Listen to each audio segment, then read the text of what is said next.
Hey there, everybody. Welcome to the Communities Podcast. I am Jake Christie, the young adults pastor here at Crossroads, and I'm here with Pastor Chris. He is our communities pastor in Hey, Jake. Canton. Hi. Maybe you want to start that one over? I just feel like being obnoxious. Oh, no, I think we're good. Let's keep it. I like it. Oh, man. Well, hey, that is a different intro than we've ever done so far, and you're keeping things fresh. Keeping you on your toes is You're what keeping me I'm on doing. my toes. You're keeping it fresh and making sure that things don't become stale, Yeah. which is... There's a reason this podcast is reaching tens of people. Yeah.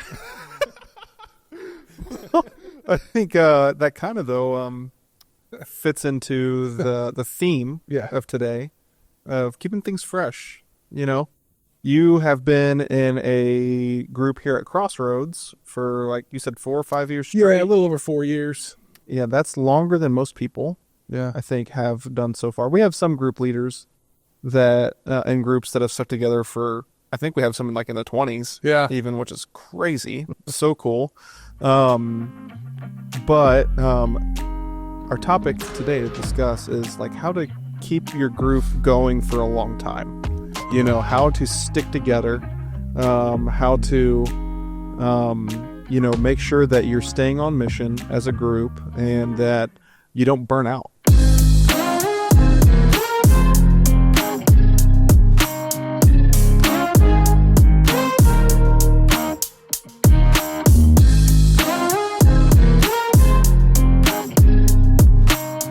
Right. So I kind of just want to ask you really quick, a little bit about your group, just share maybe the heart behind your group, how you guys got started, and how it's evolved over time, but also what you guys have done to keep it going. Yeah. I started my group about 4 years ago, and my group started much differently probably than most people's groups here at Crossroads. A lot of our group leaders here rely on the website in order to help populate their group because they don't have like much of a network of people or a pool of people to fish from, so to speak.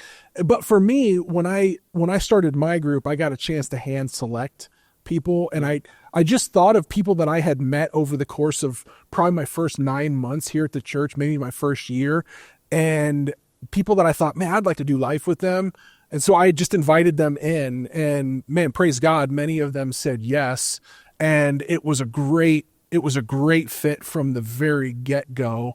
But yeah, we've been together for just over 4 years now, I believe, and definitely have gone through seasons where we've felt the need to kind of shake things up. We felt the need like it might be starting to get a little bit stale, or we might start to get too familiar. Yeah. I think this is the hardest thing for some group leaders, because when you're a group leader and you invest so much in building into people that become more than friends, they become definitely spiritual family, but they're almost like family to you. It's really hard to like let them go, or maybe to send them out. Yeah. So the danger is you stay together too long and it gets stale, and then the term I've always kind of used is people kind of sit, soak, sour, and split. Yeah.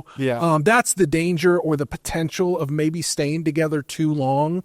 But a lot of times a group leader, maybe they don't have the discernment to know when is too long because they're so busy trying to almost protect what they've built because they're so proud of it. Yeah. Yeah. And it's almost like a parent with a child when they become a teenager and then become an adult. It's like you want them to go, but you also don't. Like you want to hold on to them. And so a lot of group leaders do struggle with that. But along the way, if you're discerning and you're seeking the Lord, like, Lord, what is best for this group? You're going to know, okay, the group is kind of shrunk back a little bit. It might be time to add some new people, or, hey, these people have been a part of this group for a long time. I see potential in them to lead.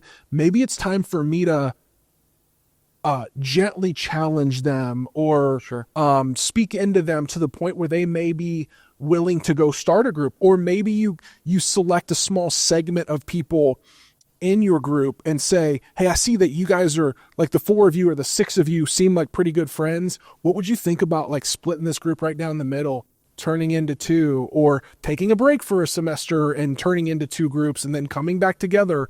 There's so many things that a group leader can do to kind of keep things fresh. But I think where it really starts is you have to be observant. You have to be feeling the pulse of the group. Are we just getting too familiar? Is this becoming us four and no more? Right. Is it a holy huddle? That kind of thing. And if you're being honest, you're going to probably be able to perceive if things are getting a little bit tired. Yeah. Or if you need to inject some life in it, and how that looks can probably look 100 different ways. Yeah. Yeah. You said something interesting at the beginning about how you handpicked people. And that is interesting to me, because you also said that not a lot of people have that opportunity. Yeah. Like, you're a pastor here, you have some access to some people, and you kind of, whilst in the office hours and rubbing shoulders with other leaders and stuff like that, you can kind of get a sense of like, who are the people that are on the cusp and ready to have that level of development that you were ready to give, and in an environment that's your own personal small group. But what I've seen, for people that maybe don't have that luxury that you and I have of being in church leadership, is people handpicking from their serve teams. There are people that jump in a serve team first. I see this a lot on the greeting team, especially. Yeah. It's an easy on. Yes. Yeah.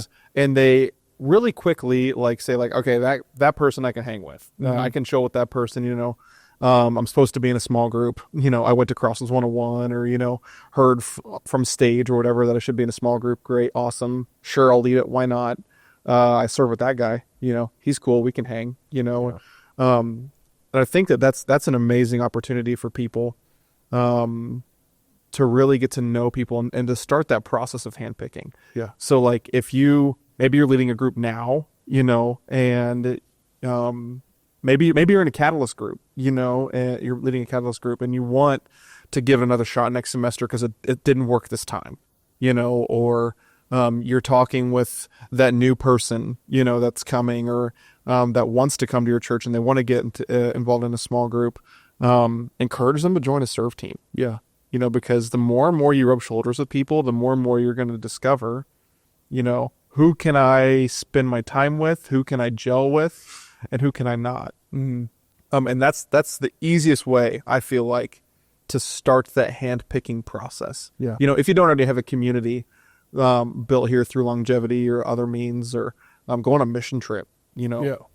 Yeah. That would be a radical thing. Yeah. Yeah. Like, go to Uganda, go to Guatemala, go to Brazil, and see who can you connect with there. And I think you have some people even in your Catalyst group that you're running on Wednesdays this semester that went to Brazil with you. Is that true?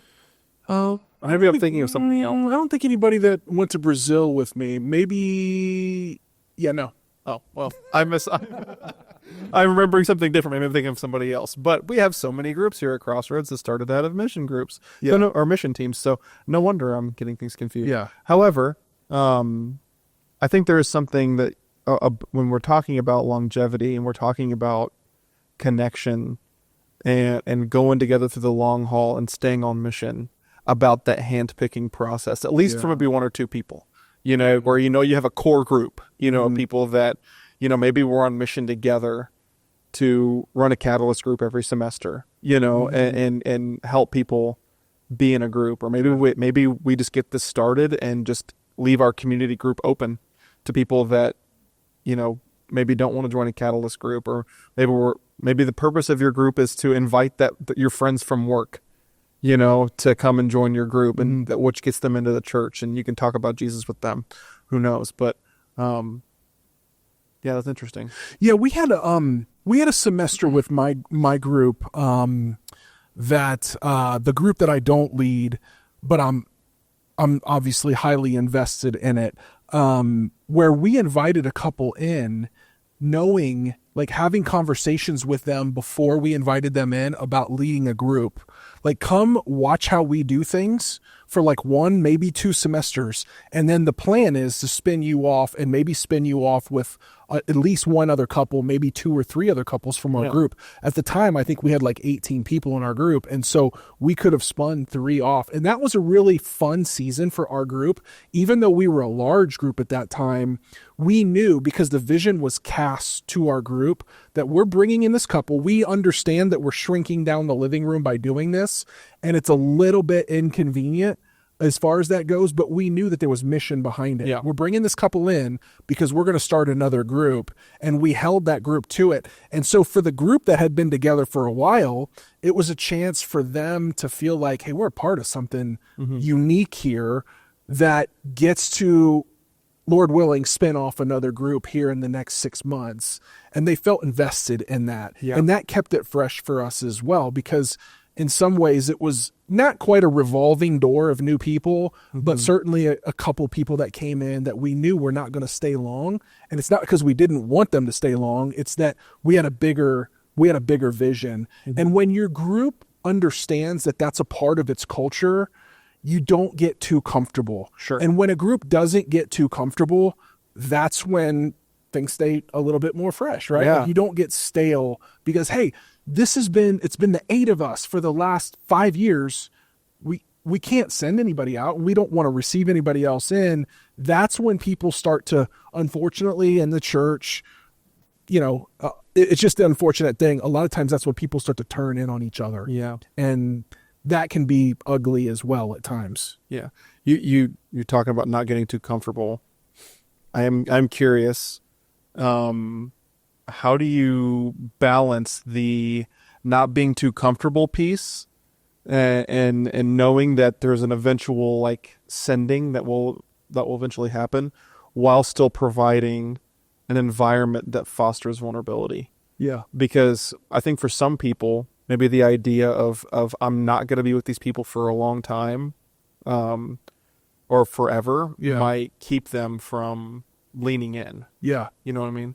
Yeah, I would say, again, I'm going off of my own experience. It's not the only way to do it. It's just the only way that I know. It's the way I've done it or been a part of doing it, is you strategically communicate to your group. So say you're in the midst of one semester and things are starting to feel a little bit stuck, maybe a little bit stunted. We need a fresh injection. You start thinking about that, and you start strategically casting that vision to your group. Like, hey, I think maybe next semester is the right time for us to add 1, maybe 2 couples, even if it's just for a season. I think we need some new life into this, and we're going to be strategic about it. We're going to invite them in, and then we're going to see where the Lord takes it. And then I think you do that at just the right time as well. So, for example, I feel like my group, ironically, right now, is starting to feel that way. It's almost a little too familiar. We haven't branched or multiplied in about 1.5 years, maybe 2 years now, and we're starting to get really familiar with each other again. But we're also going on vacation together this summer. And so the last thing you want to do is invite a couple in right before this whole group is going on vacation and they're ready to go and the deposits have been made. Yeah. But sorry, you guys are new to the group. You can't come. Yeah. So you guys are going skydiving? Lord willing, yes. We're going to go skydiving and landing as well. If you want to have longevity in your group, just skydive. Yeah. But those there stick won't together. be many of us that do that. It'll be me. And then I think 2 of my daughters, adult daughters, and then maybe a couple other men that are interested in doing that. But, so like, that's a way that we keep challenging each other, And, so I think it's strategic invites, it's strategic communication to your group at strategic times. Yeah. It has to be at the right time. They're like, I would love for my group right now to add a couple this semester. I'm not leading the group, but I do have some influence there. I'd love for us to add one, but I also know this is not the right time because there's going to be a couple that comes in and they're going to feel like outsiders. Even if they did go on vacation, they don't have enough time with us to feel like they're part of the group yet. And so So a lot of that is very strategic, and that's what group leaders need to do. They need to be thinking ahead. Yeah. Always need to be like 1 or 2 steps ahead of the rest of the group. Sometimes leading them, not like spurring them, but leading them along. Right. Like, hey, this is where I'm going, and I want to lead us in some ways, not to over spiritualize it, but like, hey, I'm going over here to greener pastures. Let me lead you. Come with me. In some ways, that's kind of what a good leader does, is it sees what's on the horizon. They see what potential there is, and they bring their group along. Yeah. I wonder, did you guys have any like major pushback from group members about splitting? Because I've been in groups before where we hit that familiarity point, you know, and it was getting a little too I don't know what's the word I'm looking for here. A little bit too routine focused, you know, and like every gathering started to feel kind of samey, you know, and we were doing all of the things, you know, we were eating together every week. We, you know, took the occasional break to have a game night or to go to Columbus and, you know, go to dinner and things like that. Trying to keep it fresh and stuff. But eventually I think we were all feeling the tug of like, okay, there's a next waiting for us here. Yeah. But we ran into the problem of not everybody felt comfortable with the next. Yeah. Because for some people, the familiarity and like the routineness of it felt safe for them. Mm-hmm. So did you guys have any kind of pushback like that? Or, And I will say that was not multiplication or splitting in that vision was not a part of our initial vision casting for our group. Right. It was definitely not the plan, Mm-hmm. but I think we all felt it deep down a little bit, Mm-hmm. but we just didn't know how to execute it well. So Yeah. there might be a difference there. I don't know that my group felt that tension quite as much. So we didn't really struggle with that. But again, we had a lot of, like, if the semester was 8 weeks long, it was like week 2, we were saying, this is what's coming. This is what's happening. And so it came up, you know, maybe not every week, but every other week or whatever. We were reminding them, this is what we're doing, but this is why we're doing it. This is bigger than us. And what I would also say to that too, Jake, is that, you know, not every group is meant to stay together for 10 years or 5 years, or maybe even 2 years. I know the group that you're referring to, and that group could have potentially branched off into 4 different groups, you know, because there were strong leaders in that. And so sometimes somebody like you maybe needs to say, okay, maybe these 3 or 4 couples want to stay together, but it might be time for me to go and start a new group myself, you know, and that's painful too. Because you feel like you're tearing yourself away from really familiar community.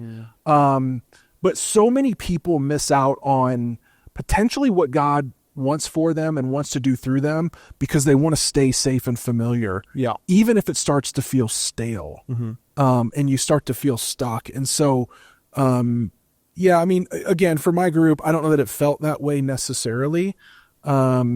But I do understand the tension for a lot of people, because even though you may have felt one way, there might have been 2 or 3 other couples that are like, this group is my lifeline. Don't take it away from me. Right. And maybe you shouldn't, you know, but maybe that's the time where you say, it might be time for me to lovingly exit and on to the next season in my life, and maybe even start a new group. So, Right. Cool. Yeah. Well, thank you very much, Chris. Hopefully all of you guys as group leaders find that perfect amount of time to stick together. You know, you find that longevity and that familiarity that is healthy, but you don't get stuck. And you can keep that vision of what being a part of a group means. And so we're praying for you, and we're here for you. And we hope that you enjoyed this edition of the Communities Podcast. And know that if you ever need anything as a group leader here at Crossroads, we are here for you, and we're praying for you. And we'll see you next time on the Communities Podcast.